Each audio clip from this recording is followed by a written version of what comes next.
So this is why Belarus might invade Ukraine too.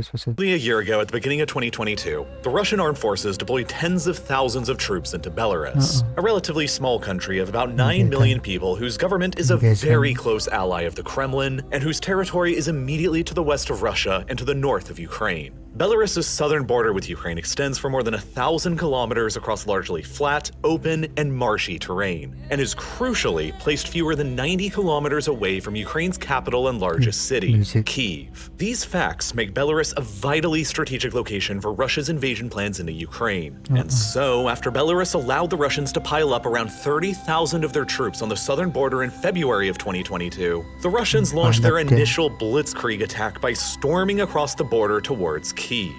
Their objective was to quickly occupy and conquer the Ukrainian capital, overthrow the government of Volodymyr Zelensky, and force a quick end to the war on Russia's own terms, which would have likely involved establishing a puppet government in Ukraine that would have granted the Russians their desired territorial conquests in the east. But of course, that's not how things ended up turning out.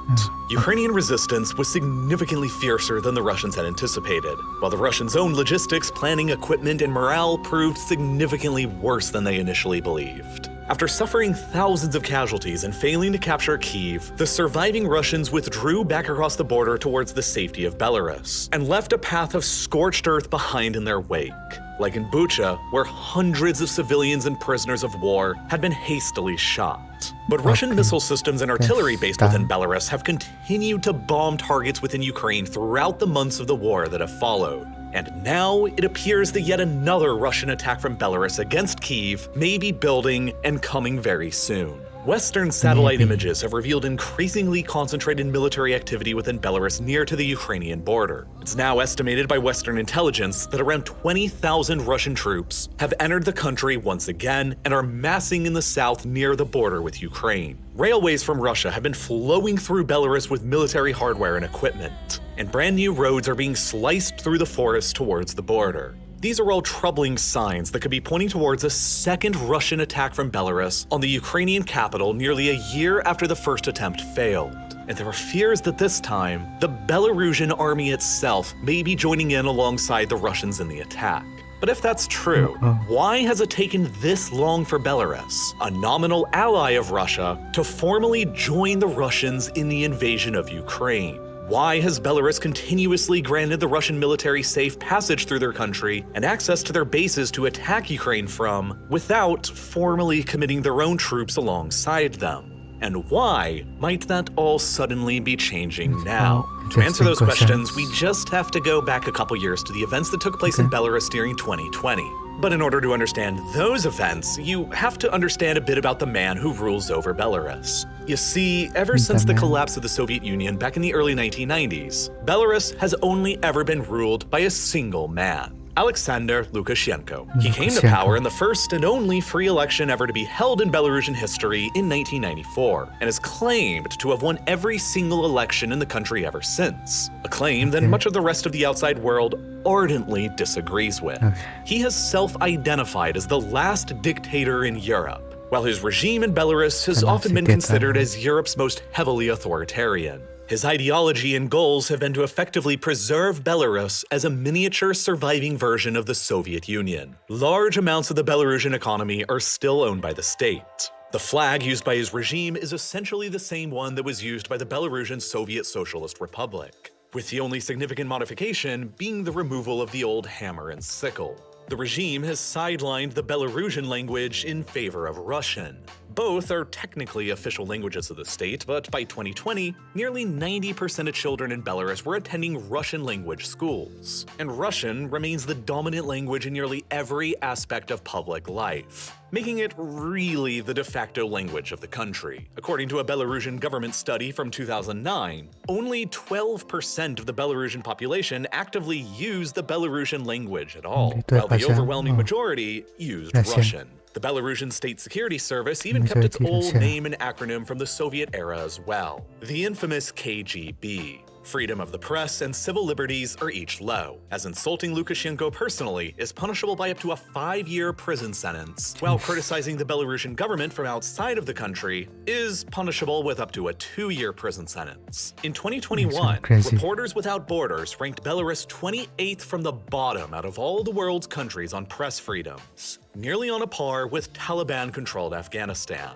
And in addition to that, Belarus is also the final country in Europe to continue administering the death penalty for crimes, most often carried out by a single gunshot to the back of the head. More than 30 years now after the collapse of the Soviet Union, Belarus remains a pocket of Soviet-era authoritarianism in the center of Europe. And that means that, consequently, Lukashenko has kept his Soviet-nostalgic authoritarian regime very closely aligned with the similarly authoritarian and Soviet-nostalgic regime of Vladimir Putin in Russia. And that's why in 1999, Belarus and Russia signed a treaty that established what's known as the Union State between them. The original goal of that treaty was to eventually unify both Russia and Belarus back into a single new state. A sort of first step towards rebuilding something out of the Soviet Union's many shattered pieces. And in the decades ever since, there have been a lot of attempts to move closer towards that goal. Russian and Belarusian citizens are each allowed to freely travel, live, and work in each other's countries as if they already are a unified state. The Russian and Belarusian armed forces frequently conduct joint military exercises together, while their officers are often trained together in the same schools. There have also been talks going back decades now of establishing a common currency between Russia and Belarus, like the euro in the European Union.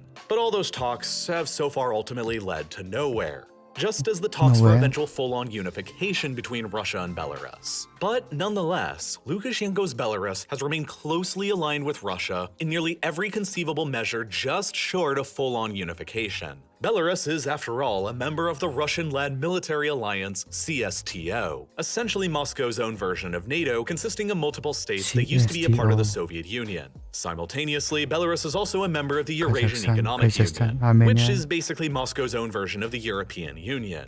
So, while Belarus hasn't yet formally joined Russia in a truly unified state, Lukashenko's Belarus has nonetheless been extremely loyal to Russia and Russian geopolitical interests. And so, Russia would ideally like to keep Lukashenko around there. In stark contrast to Ukraine, which eventually began drifting away from Moscow's orbit and towards the European Union and NATO. But that doesn't mean that there aren't cracks just beneath the surface within Belarus. Western observers have categorized every single election in the country ever since the 1994 one as rigged and fraudulent. And by this point, everyone in the country who's 28 years old or younger has only ever known Lukashenko as their leader and his authoritarian regime as their government, while also living directly next door to 3 European Union member states. So, after Lukashenko supposedly won re-election in 2010, protests broke out against him that were harshly repressed by the Belarusian police. Hundreds of people were arrested, including 7 out of 9 of Lukashenko's political opponents from the election. Among them, this guy, Andrei Sannikov, who was the guy that received the most votes out of all the opposition candidates and who was subsequently held for 16 months and tortured before being pardoned and released in 2012. He fled the country in exile to London almost immediately after he was released, where he has remained ever since. The 2015 presidential elections were considered similarly fraudulent, with Lukashenko allegedly receiving more than 84% of all the votes. But there was less violence and mass arrests than in the previous 2010 election. But then came the pivotal election in 2020, where Lukashenko's then 26-year-long regime was nearly toppled from power by internal pro-Western opposition groups. A complete nightmare scenario for the Kremlin had it actually happened. Sviatlana Tsikhanouskaya emerged as the primary political opponent to Lukashenko's regime after her husband, who had been running before her, was arrested and denied the ability to legally run himself. Tsikhanouskaya ran on a pro-democracy platform that advocated for freeing all of Belarus's political prisoners and terminating the Union State Treaty with Russia, which would have effectively ended all discussions on Belarus ever unifying with Russia. Fully expecting the 2020 election to be rigged like all of the previous ones had been, she urged her followers to use their smartphones to take pictures of their ballots and upload them all to a database. Those photos could then be compared against the official election results announced by the Belarusian government. And sure enough, the government quickly announced after the polls had closed that Lukashenko had supposedly won with more than 4.6 million votes, representing 81% of the total. compared to Tsikhanouskaya's 588,000, representing only 10% of the total. However, the photos of ballots acquired by Tsikhanouskaya's database told a very different story. They had received more than 1 million unique images of ballots that were 95% cast in support of her, representing solid evidence of at least around 1 million pro-Tsikhanouskaya votes that had been cast, in comparison to the mere 588,000 that were being reported by the government. And that's not to say anything of the votes that were cast in her favor that weren't photographed and sent to the database. The Belarusian government's fraud in favor of Lukashenko was by then obvious to everyone in the country. And so the biggest anti-regime protests in Belarusian history exploded. After her husband was arrested again for campaigning on her behalf and faced more than a decade in prison for allegedly plotting to violently overthrow the Belarusian government, Tsikhanouskaya decided to not take any chances and fled the country in exile, at first to Lithuania and later to Poland.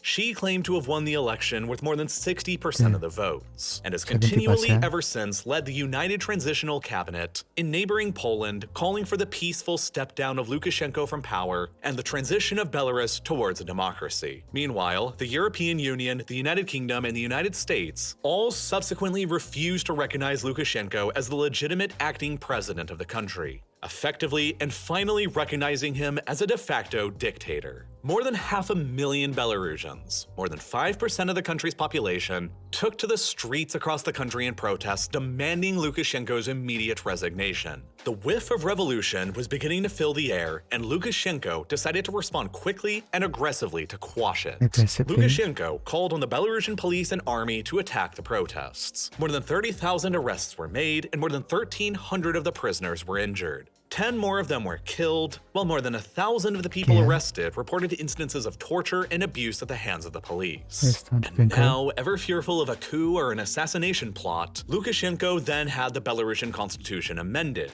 so that in the event of his death, power would be immediately transferred to the 20-person National Security Council that is packed with his own loyalists, and where Lukashenko's eldest son and apparent designated successor, Viktor, is considered to be the informal leader. The constitutional amendment transformed Belarus into a hereditary dictatorship. All pretext of democracy within the country was destroyed, and then came one of the first of several major international clashes between Lukashenko's regime and the West. Ryanair Flight 4978 was a regularly scheduled passenger flight between Athens in Greece and Vilnius in Lithuania. Before reaching Vilnius, the flight flew over Belarusian airspace, and on the 23rd of May in 2021, Belarusian air traffic controllers informed the flight crew that Hamas, a Palestinian organization widely recognized as a terrorist organization, had planted a bomb on board the plane that would detonate were the flight to cross over into Lithuanian airspace. In reality, Hamas had nothing to do with it, and the bomb didn't actually exist. But under the threat of being escorted by Belarusian fighter jets, the flight nonetheless redirected towards the airport in Minsk, the Belarusian capital. And once there, Belarusian police quickly boarded the plane and arrested a well-known Belarusian opposition activist and journalist who was on board, Roman Petrosevich, along with his girlfriend, who was later sentenced to 6 years in prison for allegedly inciting social hatred. It was a deliberate act of state-sponsored air piracy and terrorism to capture a Belarusian dissident journalist who is critical of the regime, and a harsh response from the West could no longer be contained.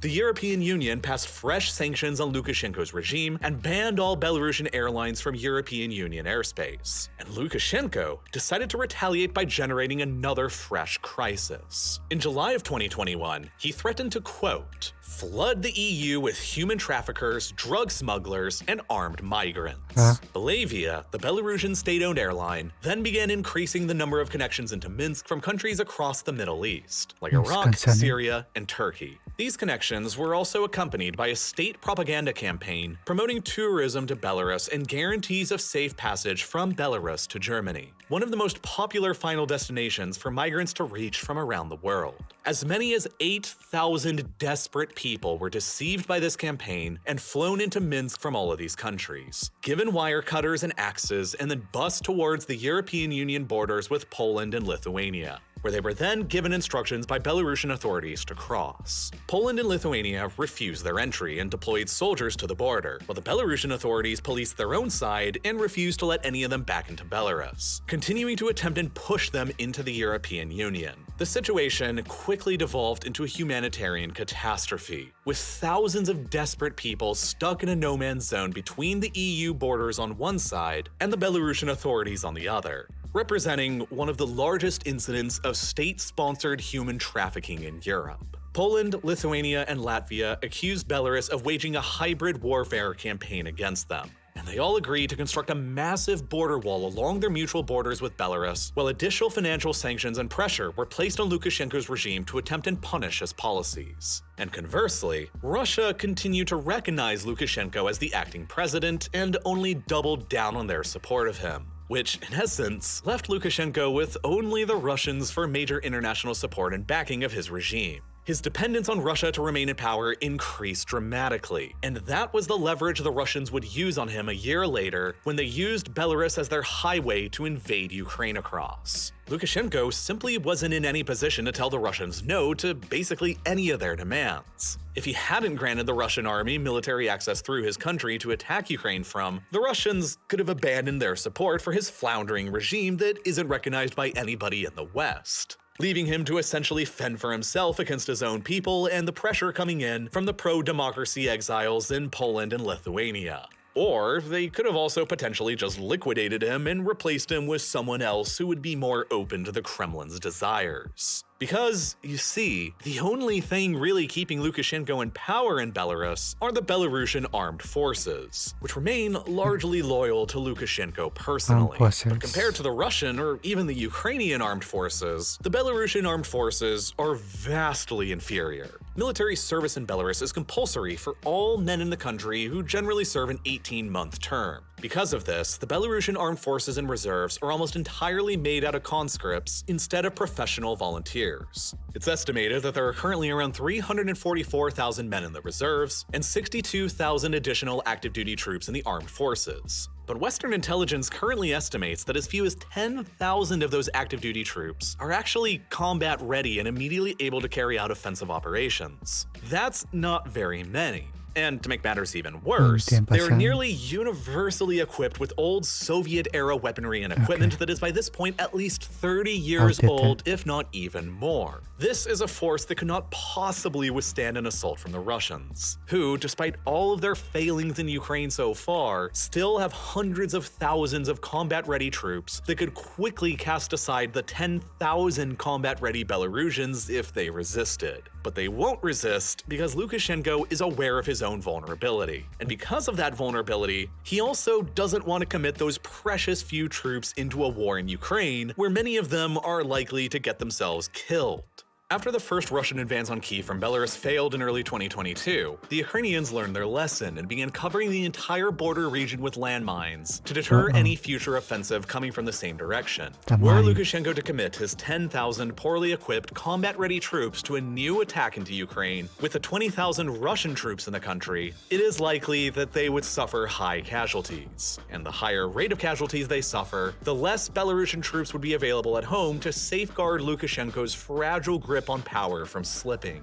It's further likely that the Belarusian population would not accept high levels of casualties and long trains of their boys coming back in body bags. Belarus is a country that has long maintained an official policy of neutrality and pacifism, largely owing to its horrific experiences during the Second World War. Located precisely in the center of the bloodlands of Eastern Europe wedged in between Hitler and Stalin, Belarus suffered a higher percentage of their population lost in the war than any other country in the world did. Some 25%, or 1 in 4, of all Belarusians were wiped out in a matter of 4 years between 1941 and 1945.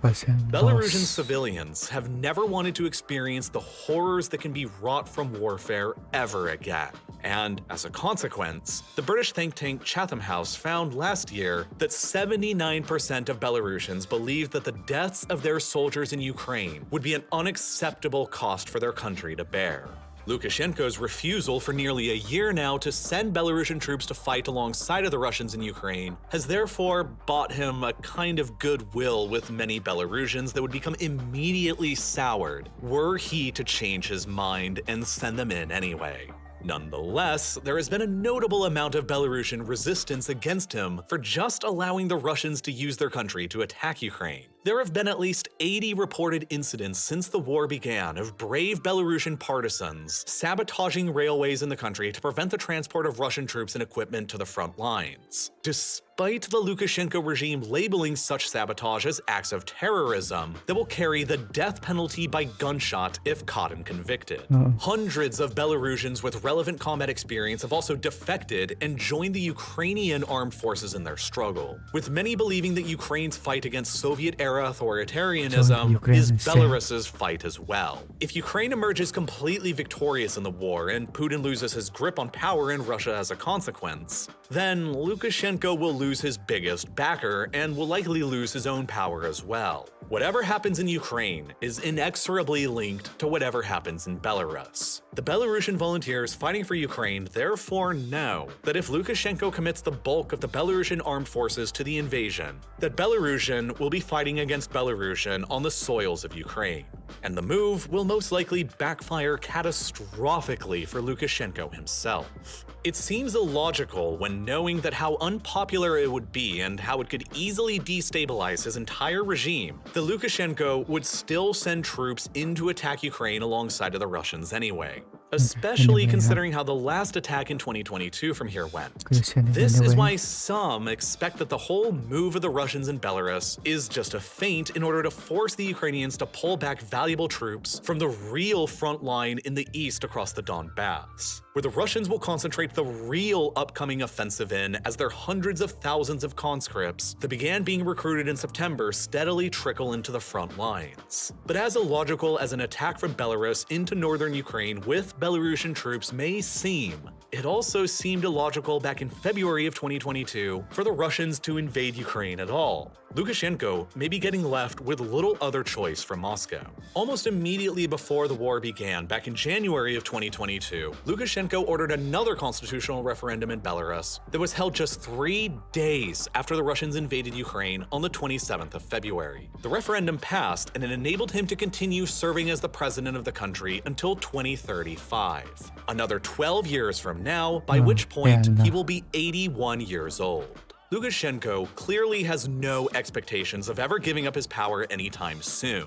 But the referendum also further binded his regime to the whims of Moscow. They formally renounced Belarus's long policy of neutrality and granted the Russians the right to station their nuclear warheads within Belarusian territory, specifically aimed as a counter if NATO ever deploys nuclear warheads to Poland or Lithuania. If the war in Ukraine continues going worse and worse for Putin and the Russians, they may end up feeling that as a desperate final gamble, it would be worth it to drag the small and beleaguered Belarusian armed forces into the war as well as one last throw of the dice. It's a bad idea, and it would almost certainly result in the collapse of the Lukashenko regime in one way or another, either by a toppling from the domestic pro-democracy activists in Poland, or by being finally absorbed into Russia outright. But if Lukashenko is left with no other choice from Moscow, then it becomes his only choice, and it'll be anybody's guess where the chaos that will lead Belarus from there. The Soviet Union may have formally ceased to exist in 1991, but its collapse is still taking place right before our eyes in 2023.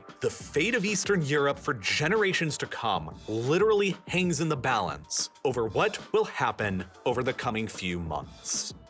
Nearly all across the board, Vladimir Putin's strategy of conquering Ukraine and forcing Europe into looking the other way is floundering. Across 2022, the Russians artificially cut their vast deliveries of natural gas through pipelines to Europe that are ordinarily used to fuel European industries and heat European homes throughout the winter. Putin's gamble was that a cold winter without Russian natural gas supplies would lead to freezing European households, which would lead to a spike in natural gas prices that would ruin European industries that usually rely on cheap natural gas as their primary fuel to manufacture products. If that had happened, it would have almost certainly catapulted the European Union into a deep industrial recession and generated domestic unrest and opposition to continuing support for Ukraine in the war.